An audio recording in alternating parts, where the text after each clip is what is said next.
Blank Canvas is a new documentary about reimagining corrections with a focus on bringing art therapy inside Arizona state prisons to help incarcerated people heal from the trauma that led them to destructive behaviors.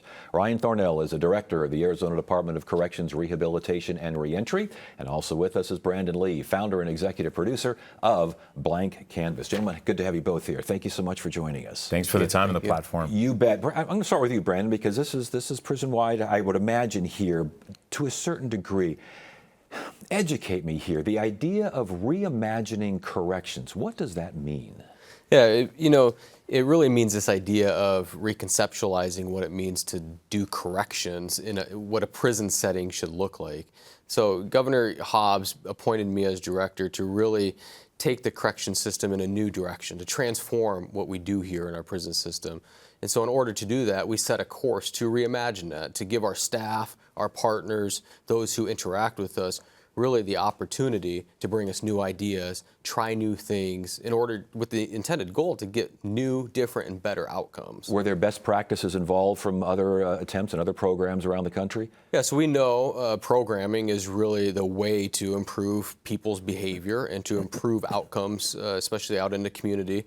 But a lot of what we're trying here in Arizona is adapting things to the Arizona system. The Arizona system's different than many other states, so we take what we know and we figure out how we adapt it here. And one example of that is the Art of Our Soul partnership. Yeah. It's here in Arizona. And that's where Brandon Lee comes in. Good to see you again. It's good to see you, Yeah, too. talk about this idea of art therapy and how important it is for those who are incarcerated.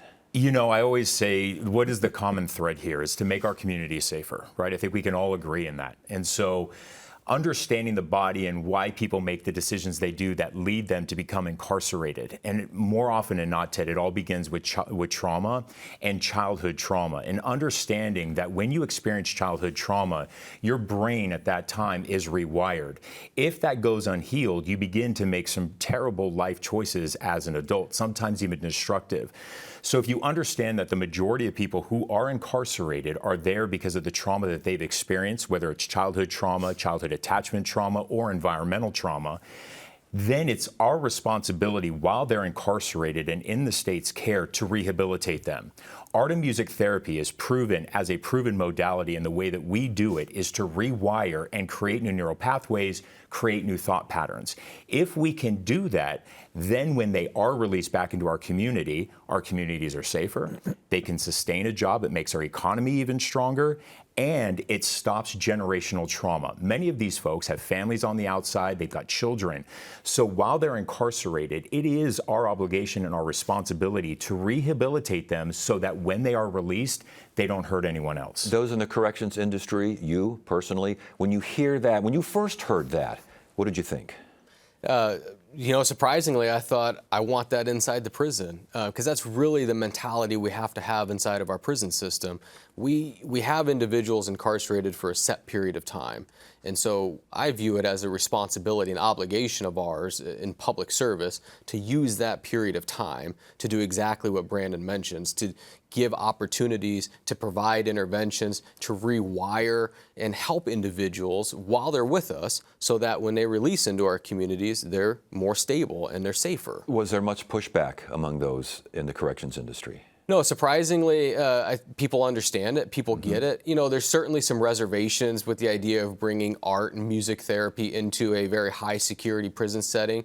But as we fast forward to a year later, our staff love it. The staff working in those environments see the benefit from it. The staff actually enjoy engaging in those situations because it's really an opportunity for them to do corrections differently. Yeah.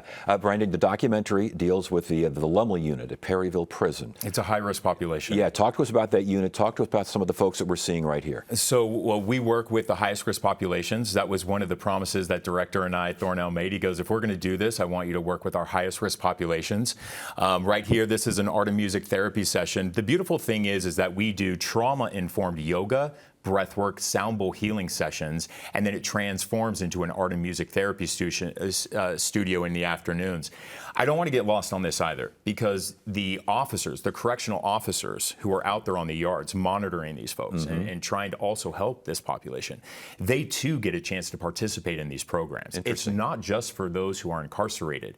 The most beautiful thing that I have seen is correctional officers inside of a studio doing yoga, breathwork, and sound bowls with those who are incarcerated, and music sessions, because, Ted, it builds connection. And when they build those stronger connections, they're seen as humans, we change their behaviors. Our environment plays a huge role in how we think, how we feel, how we behave. We know that. So if we begin to change the environment in which we do on these prison yards, brick and mortar, we begin to see these changed behaviors. We have brought down ticket violations on these yards. We've brought mental health watches down by more than 70% at the Lumley unit. It's making an impact.